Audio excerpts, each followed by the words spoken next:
A terceira lei. Torne-o fácil. 11. Caminhe lentamente, mas jamais recue. No primeiro dia de aula, Jerry Welsman, professor da Universidade da Flórida, dividiu seus estudantes de fotografia em 2 grupos. Todos no lado esquerdo da sala de aula, ele explicou, estariam no grupo quantidade. Eles seriam avaliados apenas pela quantidade de trabalho que produzissem. No último dia de aula, ele registraria o número de fotos enviadas por cada aluno. 100 fotos significariam nota A, 90 fotos, B, 80 fotos, C e assim por diante. Enquanto isso, todos do lado direito da sala estariam no grupo de qualidade. Eles seriam avaliados apenas pela excelência de seu trabalho. Eles só precisariam produzir uma foto durante o semestre. Mas para obter um A, ela deveria ser uma imagem quase perfeita. No final do prazo, ele ficou surpreso ao descobrir que todas as melhores fotos foram produzidas pelo grupo quantidade. Durante o semestre, esses alunos estavam ocupados fazendo fotos, experimentando a composição e a iluminação, testando vários métodos na câmara escura e aprendendo com seus erros. No processo de criar centenas de fotos, eles aprimoraram suas habilidades. Enquanto isso, o grupo qualidade se limitou a especular sobre a perfeição. No final, eles tinham pouco a mostrar por seus esforços além de teorias não comprovadas e uma foto medíocre. 1. É fácil ficar preso tentando encontrar o plano ideal para a mudança. A maneira mais rápida de perder peso, o melhor programa para ganhar músculos, a ideia perfeita para um negócio. Estamos tão focados em descobrir a melhor abordagem que nunca chegamos a agir. Como Voltaire escreveu certa vez, o melhor é o inimigo do bom. Refiro-me a isso como a diferença entre estar em movimento e agir. As duas ideias parecem semelhantes, mas não são iguais. Quando você está em movimento, está planejando, criando estratégias e aprendendo. São todas coisas boas, mas não produzem um resultado. A ação, por outro lado, é o tipo de comportamento que produzirá um resultado. Se eu descrever 20 ideias para artigos que quero escrever, isso é movimento. Se eu realmente me sentar e escrever um artigo, isso é ação. Se eu procurar um plano de dieta melhor e ler alguns livros sobre o assunto, isso é movimento. Se eu realmente comer uma refeição saudável, é ação. Às vezes o movimento é útil, mas nunca produzirá um resultado por si mesmo. Não importa quantas vezes você vá falar com o personal trainer, esse movimento nunca o colocará em forma. Somente a ação de se exercitar obterá o resultado desejado. Se o movimento não leva a resultados, por que fazemos isso? Às vezes fazemos porque realmente precisamos planejar ou aprender mais. Mas muitas vezes o fazemos porque o movimento nos permite sentir que estamos progredindo sem correr o risco de fracassar. A maioria de nós é especialista em evitar críticas. Não é bom falhar ou ser julgado publicamente, por isso tendemos a evitar situações em que isso possa acontecer. E essa é a maior razão pela qual você entra em movimento em vez de agir, quer protelar o fracasso. É fácil estar em movimento e se convencer de que está progredindo. Você pensa, estou conversando com 4 potenciais clientes agora. Isso é bom. Estamos nos movendo na direção certa. Ou, tive algumas ideias para o livro que quero escrever. O projeto está caminhando. O movimento faz você se sentir como se estivesse fazendo as coisas. Mas, na verdade, está apenas se preparando para isso. Quando a preparação se torna uma forma de procrastinação, é preciso implementar mudanças. Você não quer apenas planejar. Quer praticar. Se quer dominar um hábito, a chave é começar com a repetição, não a perfeição. Você não precisa mapear todos os recursos de um novo hábito. Só é preciso praticá-lo. Essa é a primeira conclusão da terceira lei. Você só precisa repetir. Quanto tempo realmente leva para se criar um novo hábito? A formação do hábito é o processo pelo qual um comportamento se torna progressivamente automático através da repetição. Quanto mais você repetir uma atividade, mais a estrutura do seu cérebro muda para se tornar eficiente nessa atividade. Neurocientistas chamam isso de potenciação de longa duração, que se refere ao fortalecimento das conexões entre os neurônios do cérebro com base nos padrões recentes de atividade. A cada repetição, a sinalização entre as células melhora e as conexões neurais se fortalecem. Descrito pela primeira vez pelo neuropsicólogo Donald Ebb, em 1949, esse fenômeno é comumente conhecido como Lei de Ebb. Neurônios que disparam juntos permanecem conectados. Repetir um hábito leva a mudanças físicas evidentes no cérebro. Nos músicos, o cerebelo é essencial para movimentos físicos como dedilhar a corda de um violão ou mover o arco de um violino é maior do que em não músicos. Já os matemáticos têm mais massa cinzenta no lóbulo parietal inferior, que desempenha um papel fundamental na computação e no cálculo. Seu tamanho está diretamente correlacionado com a quantidade de tempo gasto no campo. Quanto mais velho e mais experiente o matemático, maior o aumento da massa cinzenta. Quando os cientistas analisaram os cérebros dos motoristas de táxi de Londres, descobriram que o hipocampo, uma região do cérebro envolvida na memória espacial, era significativamente maior em taxistas do que em não taxistas. Ainda mais fascinante, o hipocampo diminuía de tamanho quando o motorista se aposentava. Como os músculos do corpo que respondem ao treinamento regular. Com pesos, determinadas regiões do cérebro se adaptam à medida que são usadas e atrofiam à medida que são abandonadas. É claro que a importância da repetição no estabelecimento de hábitos foi reconhecida muito antes de os neurocientistas começarem seus estudos. Em 1860, o filósofo britânico George H. Lewis observou, ao aprender a falar um novo idioma, tocar um instrumento ou realizar movimentos não familiares, sentimos uma grande dificuldade porque os canais pelos quais cada sensação tem que passar ainda não se estabeleceram, mas assim que a repetição frequente criar o caminho, essa dificuldade desaparece. As ações se tornam tão automáticas que podem ser realizadas enquanto a mente está envolvida em outra atividade. Tanto o senso comum quanto a evidência científica concordam. A repetição é uma forma de mudança. Cada vez que repete uma ação, você está ativando um determinado circuito neural associado a esse hábito. Isso significa que a simples repetição é uma das etapas mais importantes da codificação de um novo hábito. É por isso que os estudantes que fizeram toneladas de fotos melhoraram suas habilidades, enquanto aqueles que simplesmente teorizaram sobre fotos perfeitas não obtiveram êxito. Um grupo estava engajado na prática ativa, o outro na aprendizagem passiva. Um em ação, o outro em movimento. Todos os hábitos seguem uma trajetória similar da prática esforçada até o comportamento automático, um processo conhecido como automaticidade. A automaticidade é a capacidade de realizar um comportamento sem pensar em cada passo, o que ocorre quando a mente não consciente assume o controle. É mais ou menos assim. A linha do hábito. No começo, ponto A, um hábito exige muito esforço e concentração para ser executado. Depois de algumas repetições, ponto B, fica mais fácil, mas ainda requer alguma atenção consciente. Com prática suficiente, ponto C, o hábito se torna mais automático do que consciente. Além desse limiar à linha do hábito, o comportamento pode ser feito mais ou menos sem pensar. Um novo hábito foi formado. A seguir, mostro uma representação do que os pesquisadores encontraram ao rastrear o nível de automaticidade de um hábito real, como caminhar por 10 minutos todos os dias. A forma desses gráficos, que os cientistas chamam de curvas de aprendizado, revela uma verdade importante sobre a mudança de comportamento. Os hábitos se formam com base na frequência, não no tempo. Caminhando 10 minutos por dia. Esse gráfico mostra alguém que construiu o hábito de caminhar 10 minutos após o café da manhã, todos os dias. Observe que, à medida que as repetições aumentam, o mesmo acontece com a automaticidade, até que o comportamento seja tão fácil e automático quanto possível. Uma das perguntas mais comuns que ouço é: quanto tempo é preciso para construir um novo hábito? Mas o que as pessoas realmente deveriam estar perguntando é: quantas vezes são necessárias para formar um novo hábito? Ou seja, quantas repetições são necessárias para tornar um hábito automático? Não há nada mágico sobre o passar do tempo no que diz respeito à formação de hábitos. Não importa se faz 21, 30 ou 300 dias. O que importa é a taxa em que executa o comportamento. Você poderia fazer algo 2 vezes em 30 dias ou 200 vezes.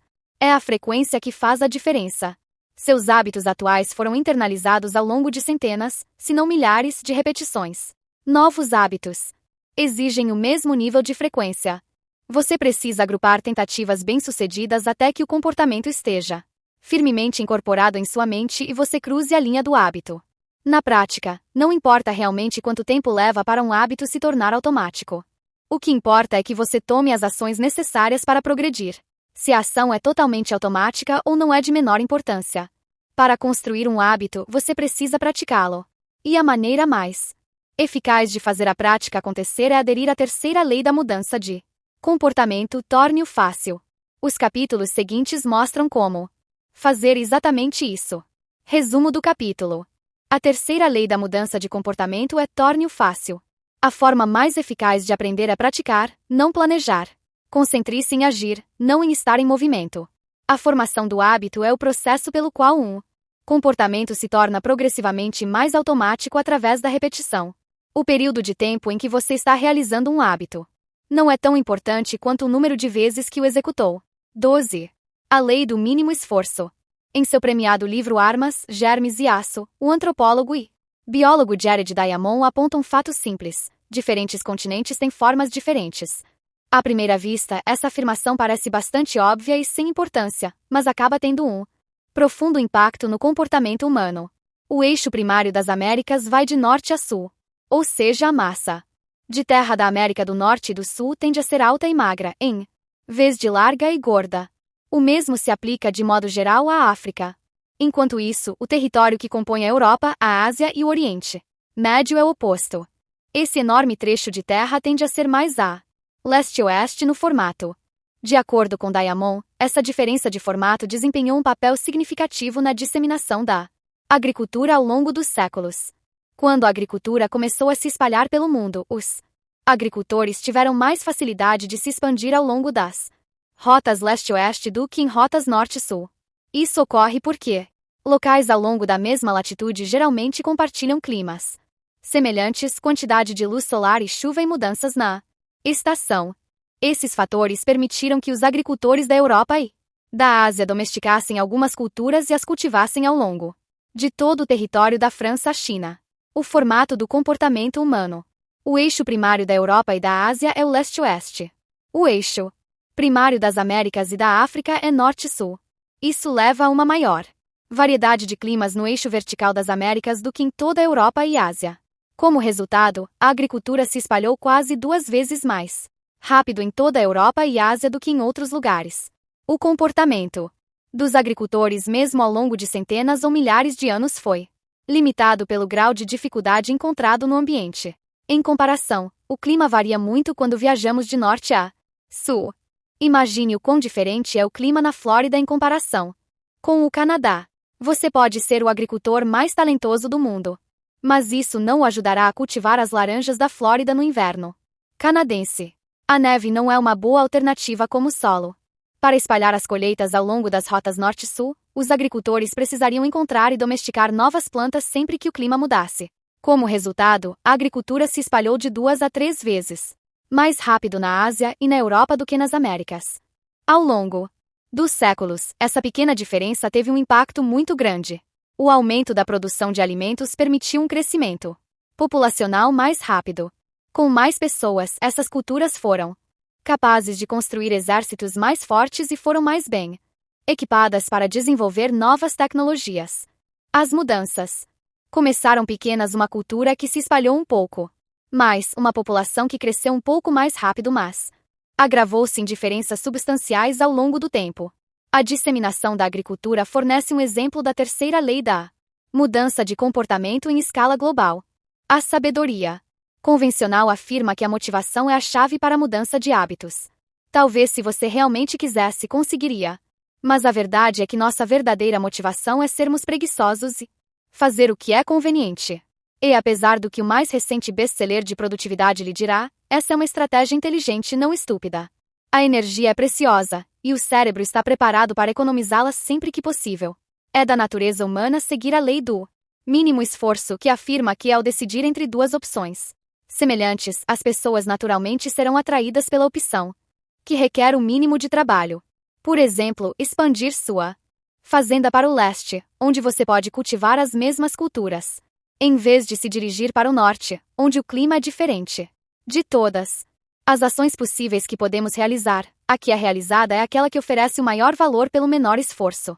Estamos motivados a fazer o que é fácil. Toda ação requer uma certa quantidade de energia. Quanto mais energia for necessária, menor a probabilidade de ocorrer. Se o seu objetivo é fazer 100 de flexões por dia, isso despende muita energia. No começo, quando você está motivado e animado, pode reunir forças para começar. Mas depois de alguns dias, um esforço tão grande parece exaustivo. Enquanto isso, manter o hábito de fazer uma flexão por dia quase não requer energia para Começar. E quanto menos energia um hábito requerer, maior é a probabilidade de ocorrer. Analise qualquer comportamento que preencha grande parte da sua vida e verá que pode ser realizado com níveis muito baixos de motivação. Hábitos como navegar no celular, verificar e-mails e assistir à televisão roubam muito do nosso tempo porque podem ser executados quase sem esforço. Eles são incrivelmente convenientes. De certo modo, todo hábito é apenas um obstáculo para conseguir o que você realmente quer. A dieta é um obstáculo para entrar em forma. A meditação é um obstáculo para se sentir calmo. O registro no diário é um obstáculo para pensar com clareza. Você não quer o hábito em si. O que realmente quer é o resultado que ele proporciona. Quanto maior o obstáculo isto é, quanto mais difícil for o hábito, mais resistência haverá entre você e seu estado final desejado. É por isso que é crucial tornar seus hábitos tão fáceis que possam ser feitos mesmo sem vontade. Se puder tornar seus bons hábitos mais convenientes, será mais provável que o siga. Mas e quanto a todos os momentos em que parecemos fazer o oposto? Se somos todos tão preguiçosos, como você explica às pessoas que realizam coisas difíceis como criar um filho, começar um negócio ou escalar o Everest? Certamente você é capaz de fazer coisas muito difíceis. O problema é que em alguns dias você sente vontade de fazer o trabalho pesado e em outros, sente vontade de desistir. Nos dias difíceis, é crucial ter tantas coisas trabalhando a seu favor quanto possível para que possa superar os desafios que a vida naturalmente coloca em seu caminho. Quanto menos resistência enfrentar, mais fácil será para seu eu mais forte emergir. A ideia por trás de torne-o fácil não é apenas fazer coisas fáceis. A ideia é tornar o mais fácil possível no momento de fazer as coisas que compensam em longo prazo. Como conseguir mais com menos esforço? Imagine que você está segurando uma mangueira de jardim dobrada no meio. Um pouco de água pode fluir, mas não muito. Se quiser aumentar a quantidade de água que passa pela mangueira, você tem duas opções. A primeira é abrir mais a torneira e forçar mais água a sair. A segunda é simplesmente remover a dobra na mangueira e deixar a água fluir naturalmente. Tentar aumentar sua motivação para criar um hábito difícil é como tentar forçar a água através de uma mangueira dobrada. É possível, mas requer muito esforço e aumenta a tensão em sua vida. Enquanto isso, tornar seus hábitos simples e fáceis é como remover a dobra da mangueira. Em vez de tentar superar a resistência em sua vida, você a reduz. Uma das maneiras mais eficazes de reduzir a resistência associada a seus hábitos é praticar a reconfiguração do ambiente. No capítulo 6, discutimos o design de ambiente como um método para tornar as sugestões mais óbvias, mas você também pode otimizar seu ambiente para facilitar as ações. Por exemplo, ao decidir onde praticar um novo hábito, é melhor escolher um lugar que já esteja no caminho da sua rotina. Os hábitos são mais fáceis de criar quando se encaixam no fluxo de sua vida. É mais provável que você não falte à academia se ela estiver no seu caminho para o trabalho, porque parar não entra em grande conflito com seu estilo de vida. Em comparação, se a academia estiver fora de seu trajeto normal, mesmo que seja por apenas alguns quarteirões, você precisará sair do seu caminho para chegar lá. Talvez ainda mais eficaz seja reduzir a resistência em sua casa ou escritório. Muitas vezes tentamos começar hábitos em ambientes de alta resistência. Tentamos seguir uma dieta rigorosa enquanto saímos para jantar com amigos. Nós tentamos escrever um livro em uma casa caótica. Tentamos nos concentrar usando um smartphone cheio de distrações. Mas não precisa ser assim. Podemos remover os pontos de atrito que nos impedem. É exatamente isso que os fabricantes de eletrônicos do Japão começaram a fazer nos anos 1970. Em um artigo publicado no New Yorker intitulado Better All Day, time James Surowiecki escreve: as empresas japonesas enfatizaram o que veio a ser conhecido como produção enxuta, buscando implacavelmente remover resíduos de todos os tipos de processos de produção, redesenhando espaços de trabalho para que os trabalhadores não precisassem perder tempo se virando e se contorcendo para alcançar suas ferramentas. O resultado foi que as fábricas japonesas eram mais eficientes e os produtos mais confiáveis do que os norte-americanos. Em 1974, as chamadas para assistência técnica de televisores coloridos de fabricação norte-americana eram 5 vezes mais comuns que as de televisores japoneses.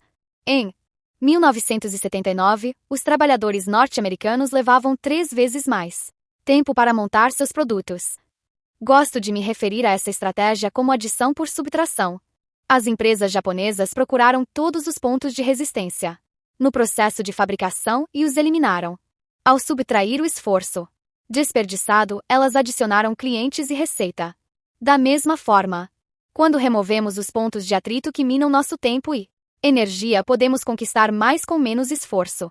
Essa é uma das razões pelas quais arrumar tudo pode ser tão bom. Estamos simultaneamente avançando e aliviando a carga cognitiva que nosso meio nos impõe.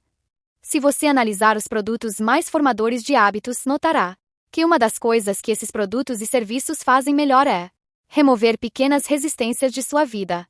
Os serviços de entrega de refeições reduzem a resistência de se comprar mantimentos. Os aplicativos de namoro, de se fazer apresentações sociais. Os serviços de carona, de se deslocar até o outro lado da cidade.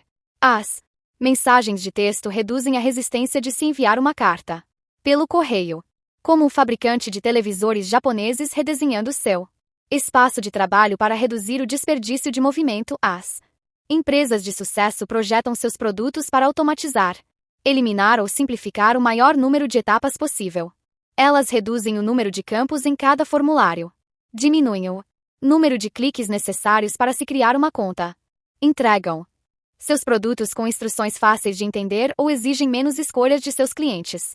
Quando os primeiros assistentes virtuais ativados por voz foram lançados, produtos como o Google Home, o Amazon Echo e o Apple HomePod, perguntei a um amigo do que ele gostava no produto que havia comprado. Ele disse que era mais fácil dizer tocar música country do que pegar o telefone, abrir o aplicativo de música e escolher uma lista de reprodução. É claro que apenas alguns anos antes, ter acesso ilimitado à música no seu bolso era um comportamento muito menos trabalhoso em comparação a dirigir até a loja e comprar um CD. O mundo dos negócios é uma eterna busca para entregar o mesmo resultado de uma forma mais fácil. Estratégias similares têm sido usadas efetivamente pelos governos. Quando o governo britânico quis aumentar as taxas de arrecadação de impostos, eles mudaram a abordagem de direcionar cidadãos a uma página da web onde o formulário de imposto poderia ser baixado para um link que os levava diretamente ao formulário. Reduzir essa etapa no processo aumentou a taxa de resposta de 19,2% para 23,4%. Para um país como o Reino Unido, esses pontos percentuais representam milhões em receita tributária. A ideia central é criar um ambiente em que fazer a coisa certa é o mais fácil possível. Grande parte da batalha de construir hábitos melhores se resume a encontrar maneiras de reduzir a resistência associada aos nossos bons hábitos e aumentar a resistência associada aos maus. Prepare o ambiente para uso futuro. Oswald Nichols é um desenvolvedor de TID na Chase, Mississippi. Ele também é alguém que entende o poder de preparar seu ambiente. Nichols discorreu sobre seus hábitos de limpeza, seguindo uma estratégia que ele chama de reinicializar o ambiente. Por exemplo, quando termina de assistir à televisão, ele coloca o controle remoto de volta no suporte, arruma as almofadas no sofá e dobra o cobertor. Quando sai do carro, ele joga fora todo o lixo. Sempre que toma banho, limpa o vaso sanitário enquanto o chuveiro está se aquecendo. Como ele observa, o momento perfeito para limpar o vaso é imediatamente antes de você se lavar no chuveiro. O propósito de reinicializar cada ambiente não é simplesmente limpá-lo depois da última ação, mas prepará-lo para a ação futura. Quando entro em um ambiente, tudo está no lugar certo. Escreveu Nichols. Como faço isso todos os dias em todos os cômodos, as coisas sempre estão no lugar. As pessoas pensam que trabalho muito, mas na verdade sou muito preguiçoso. Sou apenas preguiçosamente proativo. Isso proporciona muito tempo extra. Sempre que organiza um espaço para um propósito específico, você o prepara para facilitar a próxima ação. Por exemplo, minha esposa guarda uma caixa de cartões comemorativos por ocasião aniversário, condolência, casamento, formatura e outros. Sempre que necessário, ela pega um cartão apropriado e o envia. Ela é incrivelmente boa em se lembrar de enviar cartões porque reduziu a resistência de fazê-lo. Durante anos fui o oposto. Alguém tinha um bebê e eu pensava, eu deveria mandar um cartão. Mas as semanas se passavam e quando me lembrava de comprar um já era tarde demais. O hábito não era fácil. Há muitas maneiras de preparar seu ambiente para que ele esteja pronto para o uso imediato. Se quiser preparar um café da manhã saudável, coloque a frigideira no fogão e arrume os pratos e utensílios necessários na noite anterior. Quando acordar, fazer o café da manhã será fácil. Quer desenhar mais? Coloque seus lápis, canetas, cadernos e ferramentas de desenho em cima de sua mesa com fácil acesso. Quer se exercitar? Prepare suas roupas de ginástica, sapatos, bolsa de ginástica e garrafa de água com antecedência. Quer melhorar sua dieta? Pique uma boa quantidade de frutas e legumes nos fins de semana e guarde-os em recipientes, para que você tenha fácil acesso a produtos saudáveis e opções prontas para comer durante a semana. Essas são maneiras simples de tornar o bom hábito o caminho de menor resistência. Você também pode inverter esse princípio e preparar o ambiente para dificultar os comportamentos ruins. Se estiver assistindo a televisão demais, por exemplo, desconecte-a após cada uso. Apenas conecte-a novamente se puder dizer em voz alta o nome do programa a que deseja assistir. Essa configuração cria a resistência suficiente para evitar assistir à televisão sem pensar. Se isso não acontecer, você pode dar um passo adiante. Desconecte a televisão e tire as baterias do controle remoto após cada uso para que ligá-la novamente exija 10 segundos extras. E, se você for realmente obstinado, mova a televisão para outro cômodo e guarde-a em um armário após cada uso. Você pode ter certeza de que só vai tirá-la quando realmente quiser assistir a algo. Quanto maior a resistência, menor a probabilidade do hábito. Sempre que possível, deixo meu telefone em uma sala diferente até o almoço. Quando está bem do meu lado, acabo checando a manhã toda sem motivo algum. Mas quando está em outra sala, raramente penso nele. E a resistência é grande o suficiente para que eu não o pegue sem um motivo. Como resultado, tenho de 3 a 4 horas todas as manhãs em que posso trabalhar sem interrupção. Se colocar o telefone em outra sala não parece suficiente, peça a um amigo ou familiar que o esconda por algumas horas. Peça a um colega de trabalho para mantê-lo em sua mesa de manhã e devolvê-lo no almoço. É notável como é necessária pouca resistência para evitar comportamentos indesejáveis. Quando escondo a cerveja na parte de trás da geladeira onde não consigo ver, bebo menos. Quando excluo os aplicativos de mídia social do meu telefone, pode levar semanas até que eu faça o download deles novamente e faça login. Esses truques dificilmente controlarão um vício real, mas para muitos de nós, um pouco de resistência pode ser a diferença entre manter um bom hábito e ceder ao mal. Imagine o impacto cumulativo de fazer dezenas dessas mudanças e viver em um ambiente projetado para tornar os bons comportamentos mais fáceis e os maus comportamentos mais difíceis. Quer estejamos abordando a mudança de comportamento como um indivíduo, pai, coach ou líder, devemos nos fazer a mesma pergunta: como podemos projetar um mundo onde é fácil fazer o que é certo? Reconfigure sua vida para que as ações mais importantes sejam também as mais fáceis de fazer. Resumo do capítulo: o comportamento humano segue a lei do mínimo esforço. Naturalmente, somos atraídos pela opção que requer o mínimo de trabalho. Crie um ambiente em que fazer a coisa certa seja o mais fácil possível. Reduza a resistência associada a bons comportamentos. Quando a resistência é baixa, os hábitos são fáceis. Aumente a resistência associada a maus comportamentos. Quando a resistência é alta, os hábitos são difíceis.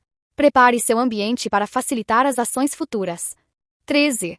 Como parar de procrastinar usando a regra dos 2 minutos. Tvila Tarp, mundialmente considerada uma das maiores bailarinas e coreógrafas da era moderna. Em 1992, ela recebeu uma bolsa MacArthur Fellowship, muitas vezes referida como bolsa para gênios, e passou a maior parte de sua carreira viajando pelo mundo para apresentar seus trabalhos originais. Ela também acredita muito de seu sucesso a hábitos diários simples. Começo cada dia da minha vida com um ritual, escreve ela. Acordo às 5h30, coloco minhas roupas de ginástica, minhas polainas, minha camiseta e meu chapéu. Saio da minha casa em Manhattan, chamo um táxi e digo ao motorista para me levar até a Academia Pumping Iron na 91 Street com a First Avenue, onde trabalho por 2 horas. O ritual não é o alongamento e o treinamento com pesos a que submeto meu corpo todas as manhãs na academia. O ritual é o táxi. No momento em que digo ao motorista aonde ir, completei o ritual. É um ato simples, mas executá-lo da mesma maneira a cada manhã o torna habitual, torna-o repetível, fácil de fazer. Isso reduz A chance de deixar de praticá-lo ou fazer algo diferente. É mais um item no meu arsenal de rotinas e uma coisa a menos para pensar. Chamar um táxi todas as manhãs pode ser uma pequena ação, mas é um exemplo esplêndido da terceira lei da mudança de comportamento. Pesquisadores estimam que 40% a 50% de nossas ações são praticadas por hábito. Essa já é uma porcentagem substancial, mas a verdadeira influência de seus hábitos é ainda maior do que esses números sugerem. Hábitos são escolhas automáticas que influenciam as decisões conscientes que se seguem. Sim, um hábito pode ser concluído em apenas alguns segundos, mas também pode moldar atitudes tomadas ao longo de minutos ou horas depois. Hábitos são como a entrada de uma rodovia. Eles o levam por um caminho e antes que perceba, você acelera para o próximo comportamento. É mais fácil continuar o que já está fazendo do que fazer algo diferente. Você assiste a um filme ruim por 2 horas. Continua comendo mesmo quando já está satisfeito. Verifica seu telefone por apenas 1 segundo, e quando percebe passou 20 minutos olhando para a tela. Dessa forma, os hábitos que segue de modo não consciente determinam as escolhas que faz de modo consciente. Todo final de tarde há um pequeno momento, geralmente por volta das 17h15, que molda o resto da minha noite. Minha esposa chega do trabalho e nós colocamos nossas roupas de ginástica e vamos para a academia ou nos largamos no sofá, pedimos comida indiana e assistimos a The Office. Semelhante a Tvila Tarp. Chamando o táxi, o ritual é vestir as roupas de ginástica. Se eu trocar de roupa, sei que o treino vai acontecer. Tudo o que se segue ir à academia, decidir quais exercícios fazer, me posicionar nos aparelhos é fácil quando dou o primeiro passo. Todos os dias, há um punhado de momentos que proporcionam um impacto descomunal. Refiro-me a essas pequenas escolhas como momentos decisivos. O momento em que você decide entre pedir comida ou fazer o jantar. O momento em que escolhe entre dirigir seu carro ou andar de bicicleta. O momento em que decide entre começar seu dever de casa ou jogar videogame. Essas escolhas são uma bifurcação na estrada. Momentos decisivos. A diferença entre um dia bom e um ruim é muitas vezes questão de escolhas produtivas e saudáveis feitas em momentos decisivos. Essas escolhas são como uma bifurcação na estrada. Elas se acumulam ao longo do dia e levam a resultados muito diferentes. Momentos decisivos definem as opções disponíveis para seu eu futuro. Por exemplo, entrar em um restaurante é um momento decisivo porque determina o que vai comer no almoço. Tecnicamente, você controla o que pede, mas em um sentido mais amplo, só pode pedir um item que esteja no cardápio. Se você entrar em um restaurante de carnes, pode comer um filé ou uma costela, mas não sushi. Suas opções são limitadas pelo que está disponível. Elas são moldadas pela primeira escolha. Somos limitados por onde nossos hábitos nos levam. É por isso que dominar os momentos decisivos do dia é tão importante. Cada dia é composto por muitos momentos, mas são realmente algumas escolhas habituais que determinam o caminho que você toma. Essas pequenas escolhas se acumulam, cada uma definindo a trajetória de como você passa os momentos seguintes. Hábitos são o começo, não o ponto final. Eles são o táxi, não a academia. A regra dos 2 minutos. Mesmo quando sabe que deve começar aos poucos, é fácil exagerar no início. Quando sonha em fazer mudanças, a emoção toma conta e você acaba tentando fazer muito em pouco tempo. A melhor maneira que conheço de contrariar essa tendência é a regra dos 2 minutos, que afirma: quando você inicia um hábito, ele deve levar menos de 2 minutos para ser executado. Você descobrirá que praticamente qualquer hábito pode ser reduzido a uma versão de 2 minutos. Ler antes de dormir toda noite se torna ler uma página, fazer 30 minutos de yoga se torna pegar meu tapete de yoga. Estudar para a aula se torna abrir minhas anotações. Dobrar a roupa se torna dobrar um par de meias. Correr 3 quilômetros se torna calçar os tênis de corrida. A ideia é tornar seus hábitos os mais fáceis possíveis de começar. Qualquer um pode meditar por 1 minuto, ler uma página ou guardar uma peça de roupa. E como acabamos de discutir, essa é uma estratégia poderosa porque, depois de começar a fazer a coisa certa, é muito mais fácil continuar fazendo. Um novo hábito não deve parecer um desafio. As ações que se seguem podem ser um desafio, mas os primeiros 2 minutos devem ser fáceis. O que você quer é uma porta de acesso para o hábito que, naturalmente, o leve a um caminho mais produtivo. Geralmente, você pode descobrir as portas de acesso dos hábitos que levarão ao resultado desejado mapeando seus objetivos em uma escala de muito fácil a muito difícil. Por exemplo, correr uma maratona é muito difícil. Correr 5 quilômetros é difícil. Andar 10.000 passos é moderadamente difícil. Caminhar 10 minutos é fácil. E colocar seus tênis de corrida é muito fácil. Seu objetivo pode ser correr uma maratona, mas sua porta de acesso ao hábito é colocar os tênis de corrida. É assim que você segue a regra dos 2 minutos. Muito fácil, fácil, moderado, difícil, muito difícil. Coloque os tênis. Caminhe por 10 minutos, caminhe 10.000 passos. Corra 5 quilômetros, corra uma maratona. Escreva uma frase. Escreva um parágrafo. Escreva 1.000 palavras. Escreva um artigo de 5.000 palavras. Escreva um livro. Abra as anotações. Estude por 10 minutos. Estude por 3 horas. Tire somente notas 10, faça um doutorado. As pessoas geralmente acham estranho falar sobre ler uma página, meditar por 1 minuto ou fazer uma ligação de vendas. Mas o ponto não é fazer uma coisa. O objetivo é dominar o hábito de comparecer.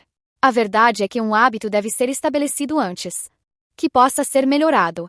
Se você não consegue aprender a habilidade básica de comparecer, então tem pouca esperança de dominar os detalhes mais sutis. Em vez de tentar criar um hábito perfeito desde o começo, faça a coisa mais fácil em uma base mais consistente. Você tem que padronizar antes de otimizar. À medida que domina a arte de comparecer, os 2 primeiros minutos simplesmente se tornam um ritual no início de uma rotina maior. Isso não é apenas um truque para facilitar os hábitos, é a maneira ideal de dominar uma habilidade difícil.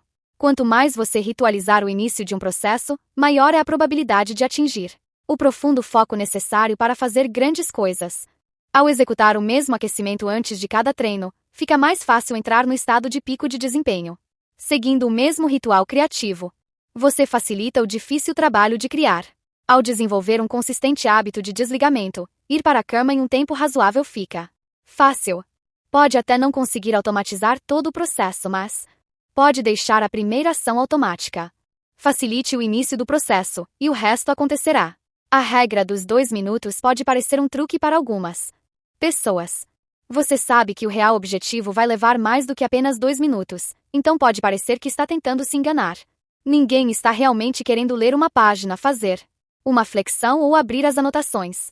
E se você sabe que é um truque mental, por que cairia nele?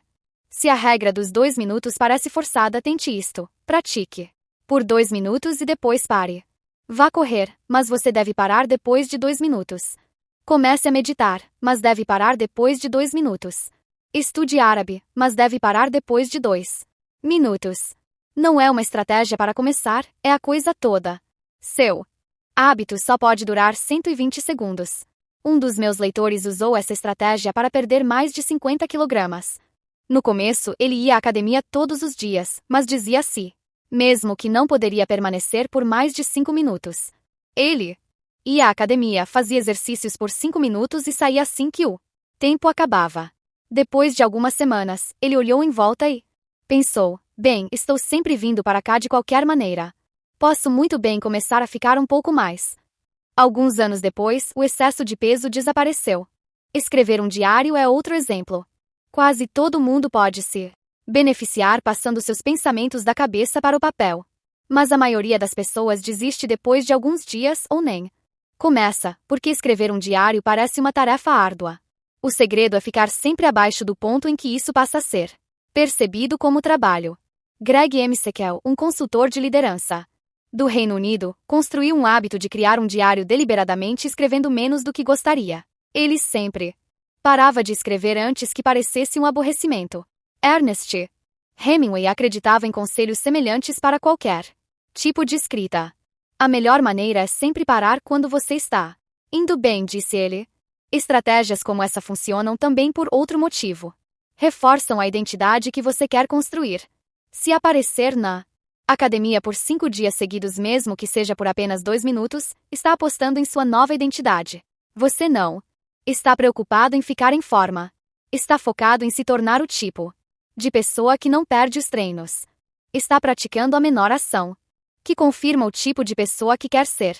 Raramente pensamos em mudar dessa forma porque somos consumidos pelo objetivo final.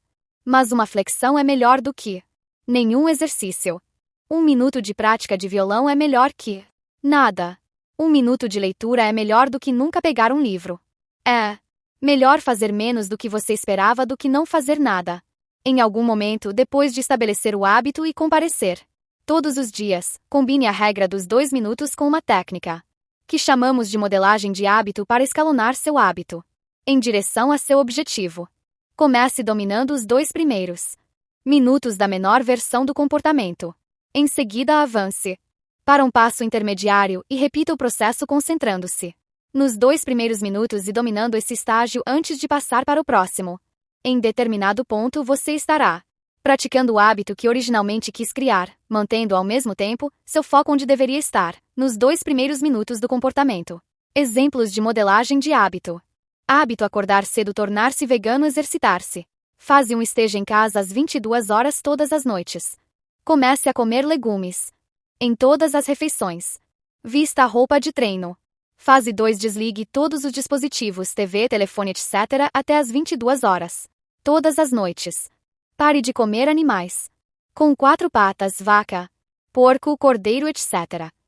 Saia, tente dar um passeio. Fase 3: esteja na cama às 22 horas todas as noites, lendo um livro, conversando com seu parceiro. Pare de comer animais com 2 patas, frango, peru, etc. Dirija para a academia. Faça exercícios por 5 minutos e saia. Fase 4: apague as luzes às 22 horas todas as noites. Pare de comer animais sem patas, peixe, mariscos, vieiras, etc. Exercite-se por 15 minutos pelo menos, uma vez por semana. Fase 5: acorde às 6 horas todos os dias. Pare de comer todos os produtos de origem animal, ovos, leite, queijo. Exercite-se 3 vezes por semana. Quase todo objetivo maior de vida pode ser transformado em um comportamento de 2 minutos. Quero viver uma vida saudável e longa, preciso ficar em forma, preciso me exercitar, tenho que vestir minhas roupas de ginástica. Quero ter um casamento feliz. Preciso ser um bom parceiro, deveria fazer algo todos os dias para facilitar a vida do meu parceiro, deveria planejar a refeição para a próxima semana. Sempre que tiver dificuldades para manter um hábito, experimente a regra dos 2 minutos. É uma maneira simples de facilitar seus hábitos. Resumo do capítulo. Os hábitos podem ser concluídos em poucos segundos, mas continuam a afetar seu comportamento por minutos ou horas depois. Muitos hábitos ocorrem em momentos decisivos, escolhas que são como uma bifurcação na estrada e o direcionam para um dia produtivo ou um improdutivo. A regra dos 2 minutos afirma: quando você inicia um novo hábito, ele deve levar menos de 2 minutos para ser executado. Quanto mais você ritualizar o início de um processo, maior é a probabilidade de entrar no estado de profundo foco necessário para fazer grandes coisas. Padronize antes de otimizar. Você não pode melhorar um hábito que não existe. 14. Como tornar os bons hábitos inevitáveis e os maus impossíveis. N. Verão 1830, Victor Hugo enfrentava um prazo impossível. 12 meses antes, o autor francês prometera à editora um novo livro. Mas, em vez de escrever, ele passará o ano buscando outros projetos, entretendo convidados e adiando seu trabalho. Frustrada, a editora de Hugo respondeu estabelecendo um prazo de menos de 6 meses. O livro teria que ser concluído em fevereiro de 1831. Hugo elaborou um estranho plano para vencer sua procrastinação. Ele recolheu todas as suas roupas e pediu a um assistente para trancá-las em um grande baú. Ficou sem nada para vestir exceto um grande chale. Sem roupas adequadas para sair, ele permaneceu em seu escritório e escreveu diligentemente durante o outono e o inverno de 1830. O Corcunda de Notre Dame foi publicado 2 semanas antes do dia 14 de janeiro de 1831.1. Às vezes, o sucesso envolve menos facilitar os bons hábitos e mais dificultar os maus. Essa é uma inversão da terceira lei da mudança de comportamento. Torne-o difícil. Se você se vê continuamente com dificuldades em seguir seus planos, siga o exemplo de Victor Hugo e dificulte seus maus hábitos criando o que os psicólogos chamam de dispositivo de compromisso. Um dispositivo de compromisso é uma escolha que você faz no presente que controla suas ações no futuro. É uma forma de amarrar comportamentos futuros, vinculando você aos bons hábitos e impedindo os maus. Quando Victor Hugo trancou suas roupas para que pudesse se concentrar em escrever, ele estava criando um dispositivo de compromisso. Existem várias maneiras de criar um dispositivo de compromisso. Você pode reduzir o excesso de alimentos comprando alimentos em embalagens individuais, em vez de em grandes quantidades. Pode pedir para ser adicionado à lista de banidos em cassinos e sites de poker online para evitar futuras apostas. Já ouvi falar de atletas que têm que atingir o peso para uma competição deixarem suas carteiras em casa durante a semana antes da pesagem para não ficarem tentados a comprar fast food. Como outro exemplo, meu amigo e especialista em hábitos, Nireyal, comprou um temporizador de tomada, um adaptador que conecta seu roteador de internet e a tomada. Às 22 horas todas as noites, o temporizador de tomada corta a energia do roteador. Quando a internet se desliga, todo mundo sabe que é hora de ir para a cama. Os dispositivos de compromisso são úteis porque permitem desfrutar das boas intenções antes de ser vítima da tentação.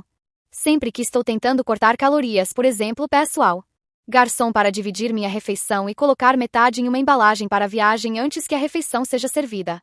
Se eu esperasse até que a refeição chegasse e dissesse a mim mesmo: eu só comerei metade, isso nunca funcionaria. A chave é mudar a tarefa de tal forma que desviar do hábito exija mais trabalho do que iniciá-lo.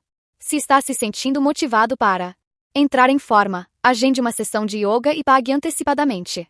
Se está animado com o negócio que deseja iniciar, envie um e-mail para um empresário que respeita e agende uma consultoria. Quando chega a hora de agir, a única maneira de fugir é cancelar a reunião, o que requer esforço e pode custar dinheiro. Dispositivos de compromisso aumentam as chances de você fazer a coisa certa no futuro, dificultando os maus hábitos no presente. No entanto, podemos fazer ainda melhor. Podemos tornar os bons hábitos inevitáveis e os maus impossíveis. Como automatizar um hábito e nunca pensar nele novamente. John Henry Patterson nasceu em Dayton, Ohio, em 1844. Ele passou a infância ajudando nos afazeres da fazenda da família e trabalhando em turnos na serraria de seu pai.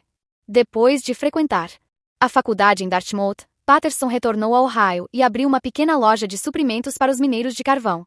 Parecia uma boa oportunidade. A loja enfrentava pouca concorrência e desfrutava de um fluxo constante de clientes, mas ainda lutava para ter lucro. Foi quando Patterson descobriu que seus empregados furtavam seu dinheiro. No século XIX, o furto por funcionários era um problema comum. Os recibos eram mantidos em uma gaveta aberta e podiam ser facilmente alterados ou descartados. Não havia câmeras de vídeo para rever o comportamento e nenhum software para rastrear as transações. A menos que você estivesse disposto a supervisionar seus funcionários a cada minuto do dia ou a gerenciar todas as transações sozinho, era difícil evitar o furto.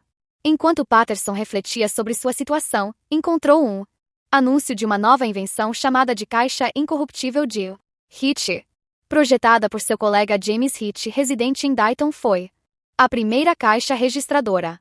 A máquina automaticamente bloqueia o dinheiro e os recibos depois de cada transação. Patterson comprou 2 por $50 cada. O furto por funcionários em sua loja acabou da noite para o dia. Nos 6 meses seguintes, os negócios de Patterson saíram do prejuízo para gerar um lucro de $5.000, o equivalente a mais de $100.000 nos dias de hoje. Patterson ficou tão impressionado com a máquina que mudou de empresa. Ele comprou os direitos da invenção de Hitch e abriu a National Cash Register Company. 10 anos depois, a National Cash Register tinha mais de 1.000 funcionários e estava a caminho de se tornar um dos negócios mais bem-sucedidos de sua época. A melhor maneira de quebrar um mau hábito é torná-lo impraticável. Aumente a resistência até que não tenha a opção de agir. A genialidade da caixa registradora era automatizar o comportamento ético, tornando o furto praticamente impossível. Em vez de tentar mudar os empregados, automatizou o comportamento preferível. Algumas ações, como a adoção de uma caixa registradora, funcionam sempre. Esse tipo de solução exige um pouco de esforço inicial, mas cria um valor crescente ao longo do tempo. Sou fascinado pela ideia de que uma única escolha gere retornos repetidas vezes, e inquiri meus leitores sobre suas soluções favoritas de ação única que levaram a melhores hábitos de longo prazo. A tabela a seguir compartilha algumas das respostas mais populares. Eu aposto que, se as pessoas fizessem simplesmente metade das Ações da lista, mesmo que não pensassem mais em seus hábitos, a maioria estaria vivendo melhor dentro de um ano. Essas ações únicas são uma maneira direta de empregar a terceira lei da mudança de comportamento. Elas facilitam o bom sono, a alimentação saudável, a produtividade, a economia e o bem-estar geral. Ações únicas que vinculam bons hábitos. Nutrição, felicidade. Compre um filtro para limpar sua água potável. Tenha um cachorro. Use pratos menores para reduzir a ingestão de calorias. Mude para uma vizinhança amigável e sociável. Sono, saúde geral. Compre um bom colchão. Tome vacinas. Instale cortinas blackout. Compre bons sapatos para evitar dores nas costas. Remova a televisão do quarto. Compre uma cadeira e mesa de trabalho confortáveis. Produtividade e finanças. Cancele assinaturas de e-mails. Inscreva-se em um plano de investimento automático. Desligue as notificações e silencie grupos de conversa. Configure o pagamento automático de contas. Coloque o celular no modo silencioso. Cancele a TV a cabo. Use filtros de e-mail para limpar sua caixa de entrada. Peça redução de tarifas de seus prestadores de serviços. Delete apps de jogos e de mídia social de seu celular.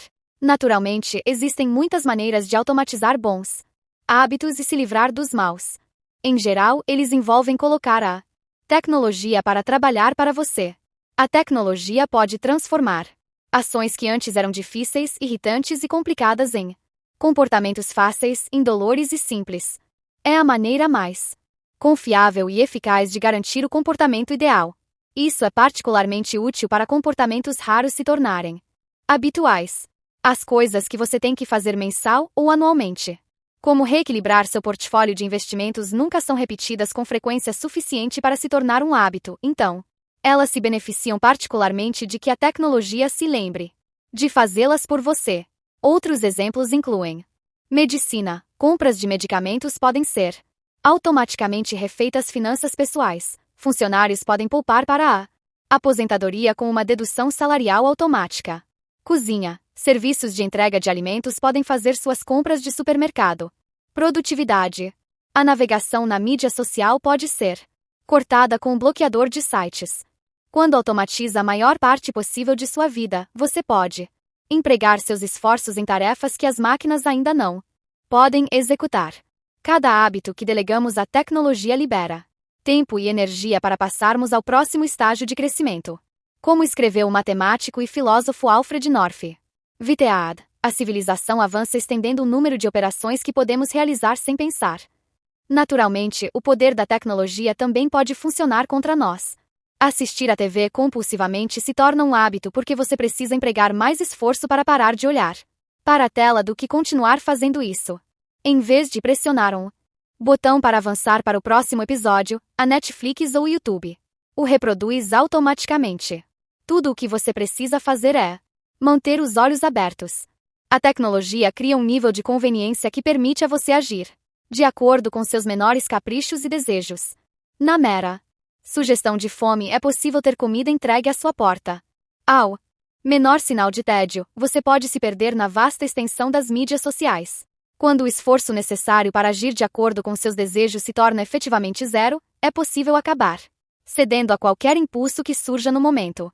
A desvantagem da automação é que podemos nos ver pulando de tarefa fácil para tarefa fácil sem ter tempo para um trabalho mais difícil, mas no final das contas, mais recompensador.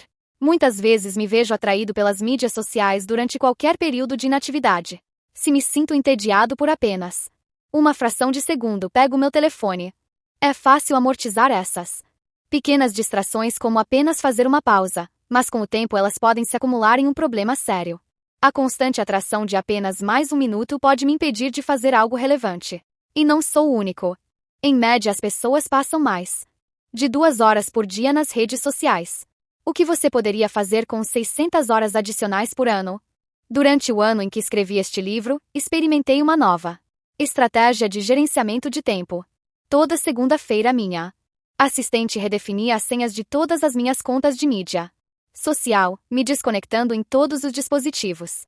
Ao longo de toda a semana eu trabalhava sem distrações. Na sexta-feira ela me enviava as novas senhas. Eu tinha o fim de semana inteiro para aproveitar o que as mídias sociais têm a oferecer até segunda-feira. De manhã, quando ela faria isso de novo. Se você não tiver uma assistente, junte-se a um amigo ou familiar e redefina senhas do outro a cada semana. Uma das maiores surpresas foi a rapidez com que me adaptei. Na primeira semana de isolamento das mídias sociais, percebi que não precisava checá-las com tanta frequência com que estava acostumado, e certamente não precisava acessá-las todos os dias. Simplesmente foi tão fácil que se tornou o padrão. Uma vez que meu mau hábito se tornou impossível, descobri que, na verdade, eu tinha a motivação para trabalhar em tarefas mais significativas. Depois que removi a distração mental do meu ambiente, ficou muito mais fácil prestar atenção no que realmente importa. Ao trabalhar a seu favor, a automação pode tornar seus bons hábitos inevitáveis e os maus impossíveis. É uma forma mais eficaz de bloquear o comportamento futuro do que confiar na força de vontade no momento. Ao utilizar dispositivos de compromisso, decisões estratégicas no passado e tecnologia, você cria um ambiente de inevitabilidade, um espaço onde bons hábitos não são apenas um resultado esperado, mas um resultado praticamente garantido. Resumo do capítulo. A inversão da terceira lei da mudança de comportamento é: torne-o difícil. Um dispositivo de compromisso é uma escolha que você faz no presente que amarra um comportamento melhor no futuro. A melhor maneira de bloquear comportamentos futuros é automatizar seus hábitos. Opções únicas como comprar um colchão melhor ou inscrever-se em um plano de poupança automático são ações únicas que automatizam seus hábitos futuros e proporcionam retornos crescentes ao longo do tempo. Usar a tecnologia para automatizar seus hábitos é a maneira mais confiável e eficaz de garantir o comportamento correto. A ironia da semelhança dessa história ao meu processo de escrever este livro não passou despercebida. Embora minha editora fosse muito mais complacente e meu armário permanecesse cheio, senti como se tivesse que me colocar em prisão domiciliar para terminar o manuscrito. Isso também é chamado de Pacto de Ulisses ou Contrato de Ulisses.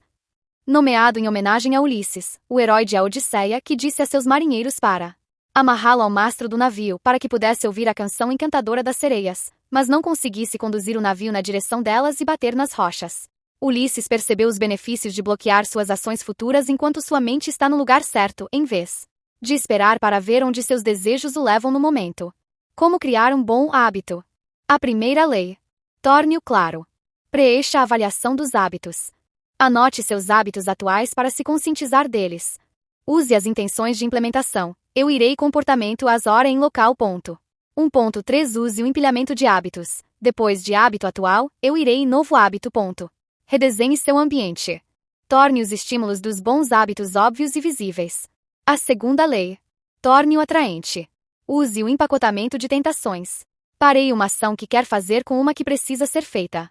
Junte-se a uma cultura em que seu comportamento desejado seja o padrão. Crie um ritual de motivação. Faça algo de que goste imediatamente antes de um hábito difícil. A terceira lei. Torne-o fácil. Reduza a resistência. Diminua o número de passos entre você e seus bons hábitos. Adeque o ambiente. Prepare seu ambiente para facilitar as ações futuras. Domine o momento decisivo.